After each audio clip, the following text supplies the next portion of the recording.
Hey, what's up y'all? Welcome back to the channel. This time I'm going to show you my new work truck. It's one of the old GMCs, the last of the production big blocks.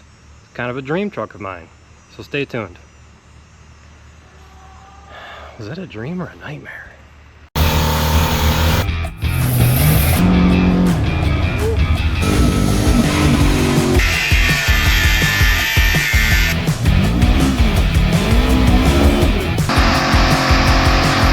That's it.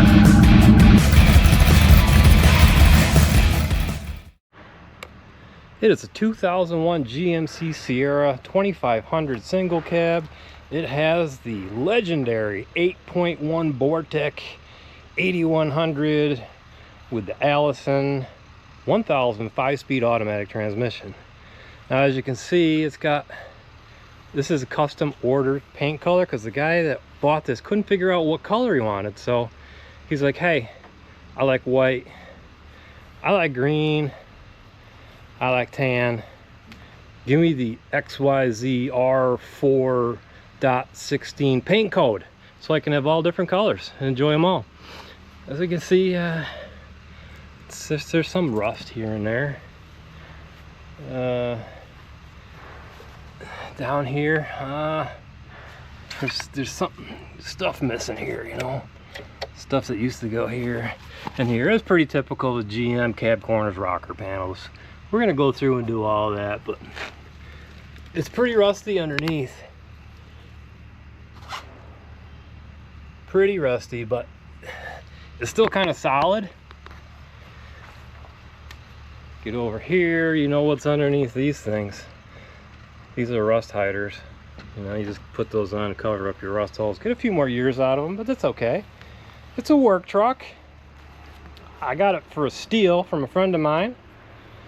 Bumper's in nice shape. It's a little dirty, but it's still there. This side, whoops, camera. This side's got these bubbly things here. I think that might be custom paint. Sometimes you pop them and water pops out. I don't know if it's a water-based paint or what. But yeah, I got a little more kind of there. Some custom patina. Look at patina rust kind of rolls down. All the bubbles are good. Again, this side, the old cab corner, rocker panel rust. Pretty typical of these. Well, here's the thing, right? Look on the inside. It needs work here and there. It needs to be cleaned up and whatnot. This truck only has 104,000 miles on it, so it's got a long way to go. Take a quick look under the hood and show you the beast.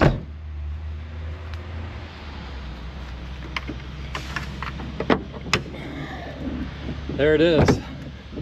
Vortech 8100, 8.1 liter big block. The last production big block GM ever made. It's 496 cubic inches. This engine was designed to outdo the Duramax diesel at the time.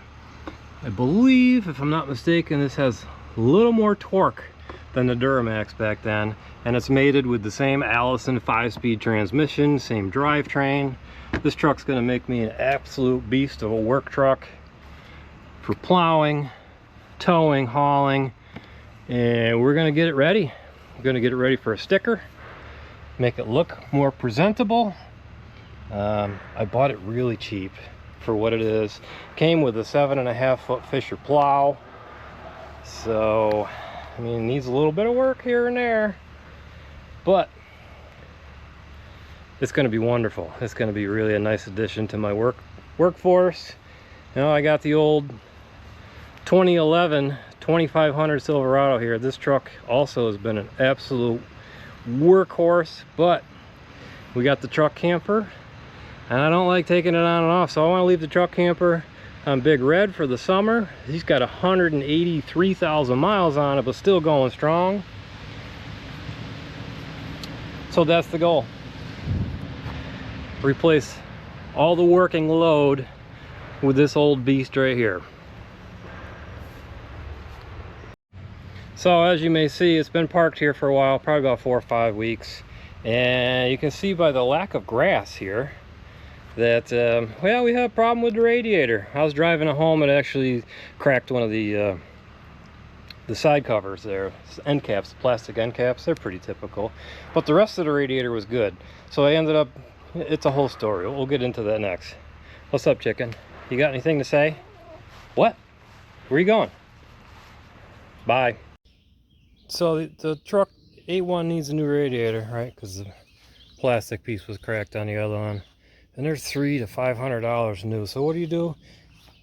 You buy the cheapest one you can on that, you know, the place there, the market. It's like a flea market thing, motors, you know. Well, here's the problem. First of all, look how skinny it is. It's only a 2-core. That's not going to cool down an 8.1. Not efficiently, or very good anyway. Here's the bigger problem. These little lines they give me, that's what's supposed to go in there. That's for the transmission cooler. We got a little problem there. And it does not screw into that hole. So what I'm going to do is, I've already started, to be honest. I got the old one. The problem was there's a crack in there somewhere, hairline. There it is. So I'm removing that. All you do is you go around one side, down the other. You just kind of pry up these little aluminum things here, and then you gently peel the old one off. So I'm going to do the same thing on this one. I'm going to take this cap, I'm going to pry all these off, and then I'm going to put it on, and I'll have the right fittings, and I'll have the factory wide core cooling capacity. Sweet. I'll just show you one of these real quick. All it is, there's just aluminum tabs. You just get a screwdriver on there, you just gently pry up, right? And then when you put it back together, you just take pliers and you squeeze them back down. It's pretty simple. I swear there's no quality control in these cheap, you know what country they're from radiators. Not only are these things too small, look at these 2 tabs. As I'm bending these up, I realize that they didn't even bend these 2 tabs down here. You think that might leak? Where's the quality nowadays, people? Alright, we got the new end cap off, and look at the difference in the transmission cooler. Can you see that? It's literally twice as thick from the factory one. Or the factory one's twice as thick as the cheap aftermarket one. So I'm going to swap that over too. It's only a couple of bolts. Okay, so I have the new end cap with the old original OEM transmission cooler. I took the seal out of the new radiator, so that's where we're at now. Got it all cleaned out. It's gonna spray because I didn't lift the other side like this side. I only did the ends around one side, and then you can kind of rock it back and forth and slide it out of there. So I want to protect that. I want to spray it with some glass cleaner, that end, so when I slide it in, it doesn't shift the gasket around on me and cause a leak. Just with one hand.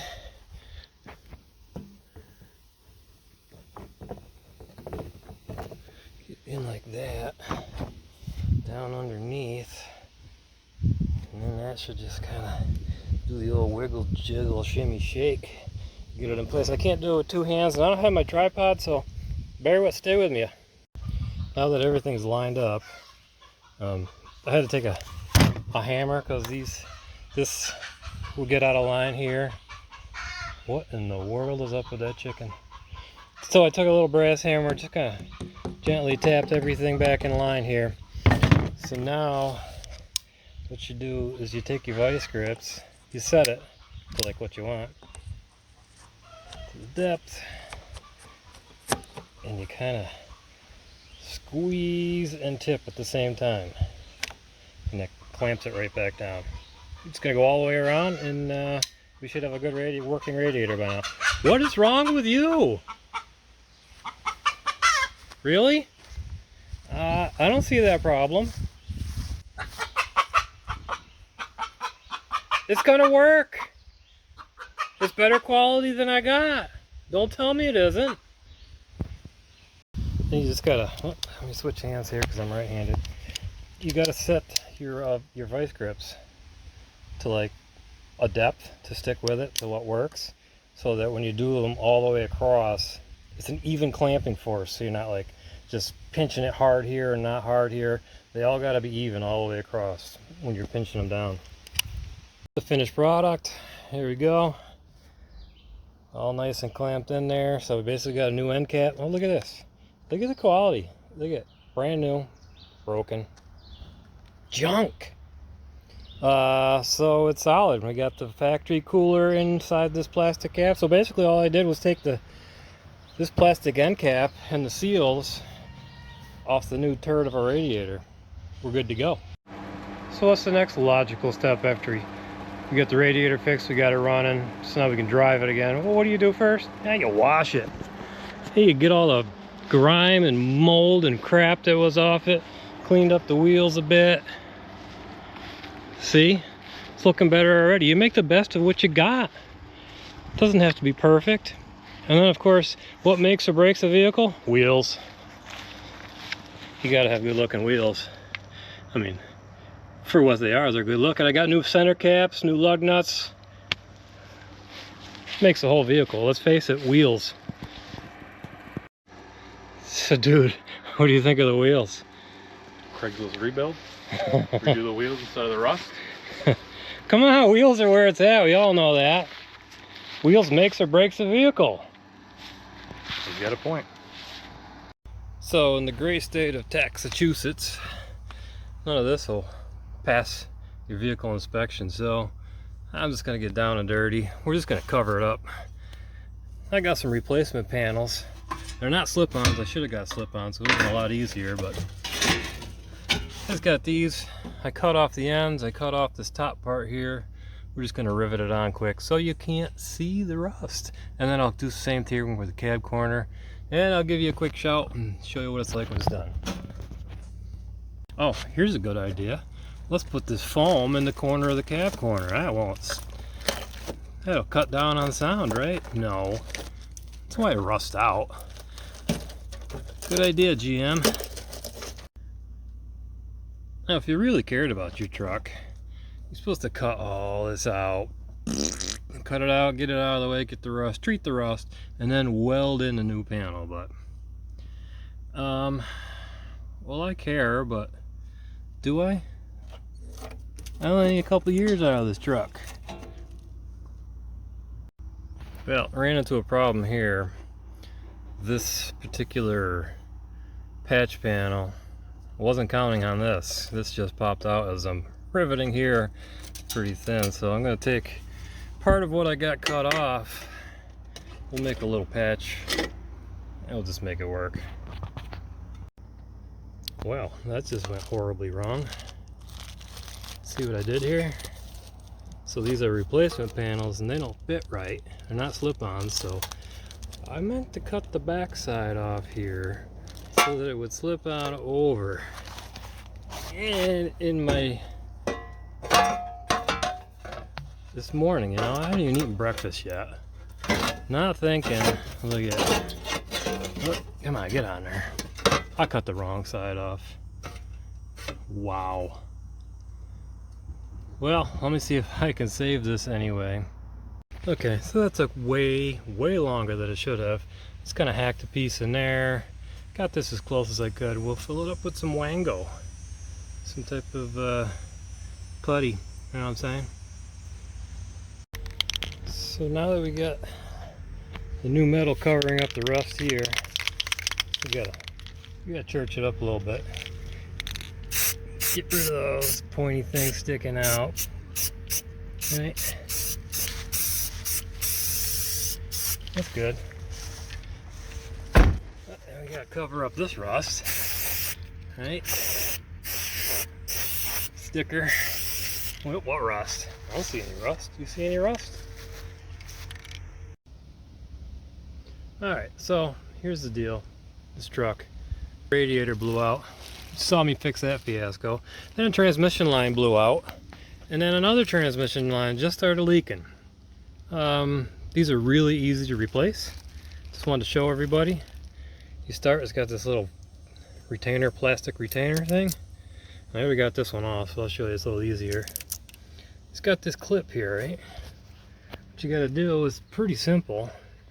You just get the pick right behind that end there, and they literally just, they pop right out. It's easy. Right? Yeah, it's easy. Watch me. Oh, I pushed it back in. See how it comes around? And you can grab it like that, push it around, get it all the way out. That's what it looks like. And then you just gotta wiggle this line, give it a little wiggle, jiggle, shimmy, shake, and it should pop right out of there. We might have to spray it with a little lube first.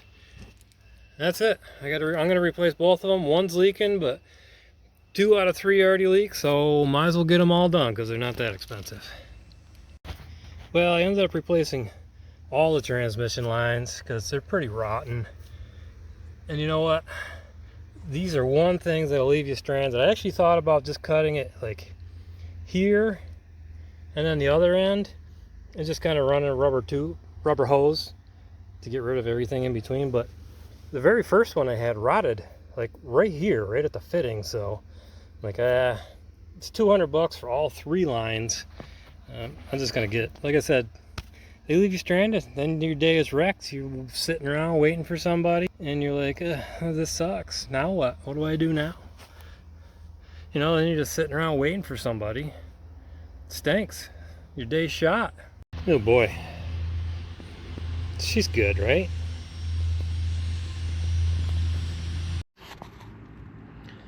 So let me tell you, I got this stuff. It's exhaust manifold leaking. And I got shorty headers on there, but all the bolts are rusty. You know how long that's going to take to get those out of there? I really just got to get a sticker. So I'm going to quiet this thing up with some special stuff. You can't get this stuff in the States. This is special. I got connections in Tokyo, Japan for this. This stuff is super, like, high performance, top secret. I'll show it to you quick, but don't ask where I got it because I can't tell you. See? So I'm going to finish. I already started putting some up top. I got to get way up underneath and just go around that hole. And that should fix it right up. And before you apply it, this stuff is so dangerous, but good. You got to wear not 1, but 2 gloves. Double safety. So there was some type of glue or something on here. I don't know if you guys know this, but WD-40. What's your problem? I'm trying to record over here. WD-40, I've been soaking it for like 20 minutes, and the glue, residue, whatever was on there, it just wipes off. WD-40 works really good at that kind of stuff. Softens it right up. Next thing to address is the lack of exhaust going out the back. That will not pass inspection, because it's supposed to go all the way out the back. Oh, don't look at that. Never mind about that. So what we're gonna do is I got a section of pipe here. We're gonna stuff that end in that end, and then we're gonna stuff the other end of this into this, and it's got a sweet chrome tip. So that's some horsepower. I know it's not ideal, but it's free. That's what you do when you got no money, right?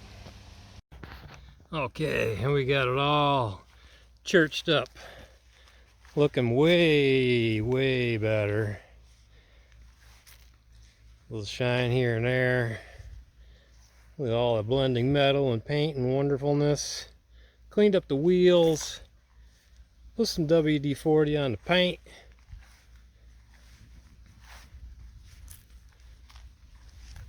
Looking a ton better. Look at the bumper. Shined it right up. You're saying to yourself, why would you bother with such a rusty piece of crap? Well, if you make it look nice, shiny, it distracts other people and the guy who's going to be doing the inspection from all the other junk, right? It's all about deceiving the eyeballs. So the next step gotta be a sticker. But yeah, I forgot one thing. I was working on the exhaust, right? Trying to do this, that, and the other thing and make it come out here with a shiny, nice tip. I got fed up. I'm like, why even bother? I'll just put a little turn down on there. That'll get a sticker. It's behind the cab. We're good.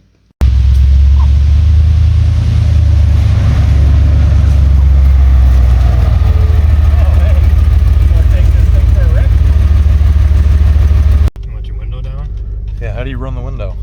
Check it out. Custom. Oh. It's a remote switch. Oh, low coolant light came on. That's great. Goodbye, chickens.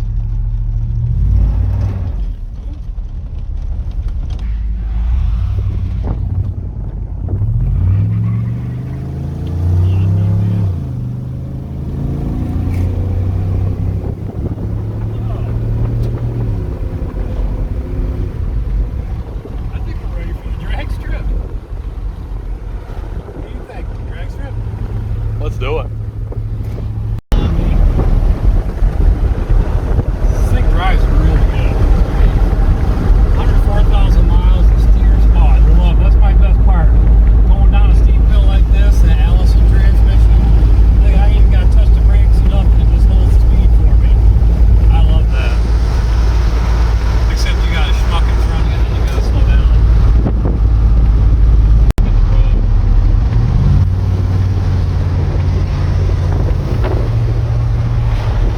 Hey, bud, your parking brake's on. Oh, hold on, let me get that. There you go. What's that? Alright, let's give it the beans after this guy gets out the way. Whoa! Big block, baby. Oh, that's not bad.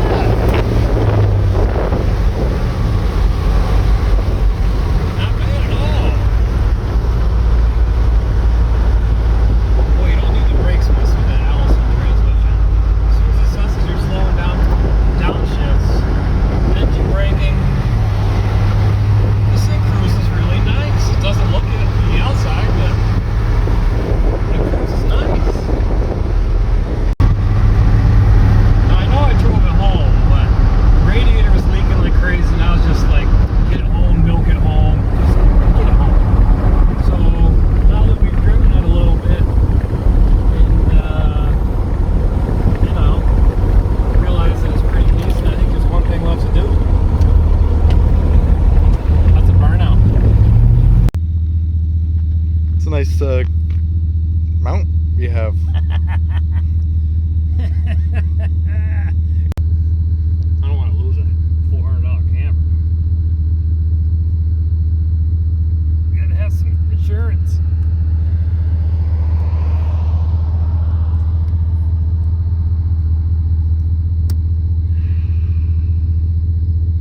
I gotta get the tape out of the way. That ain't going nowhere.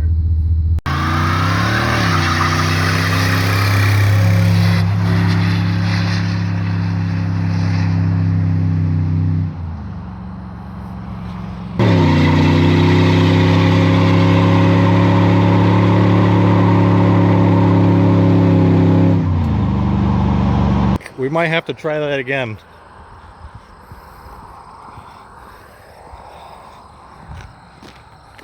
At least it was one good strip.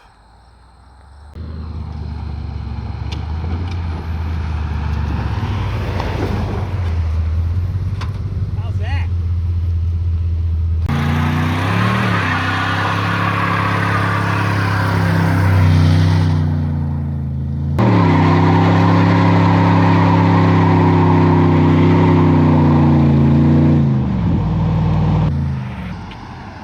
Well, that was better.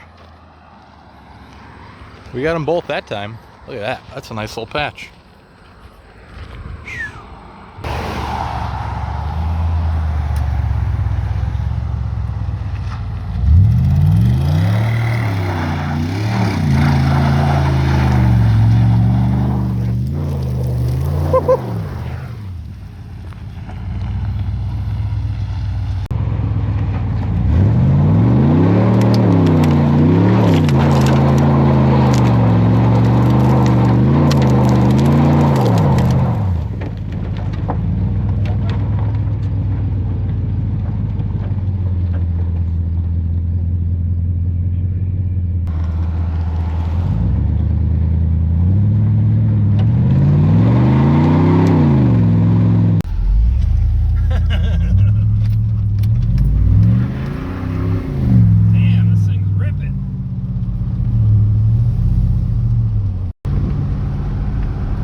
failed me first time out on the job.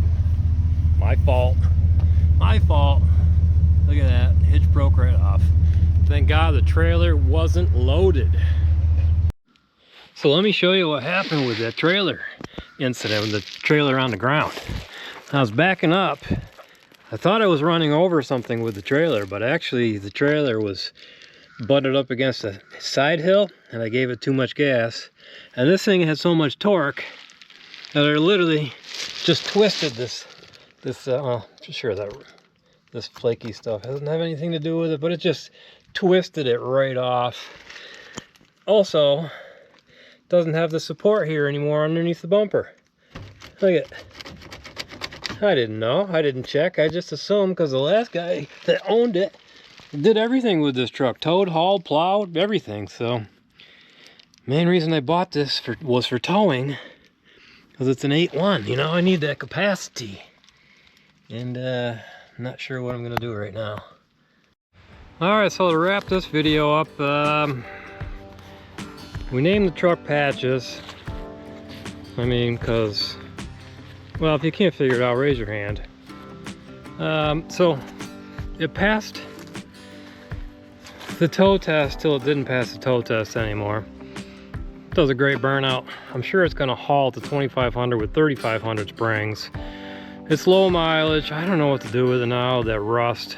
Haven't got a sticker yet because the little dash light doesn't work anymore. That's got to be fixed. Exhaust, those manifolds are all rusted. And then the rust on the hitch, but it's not going anywhere. This is an 8.1 big block. I'm keeping it.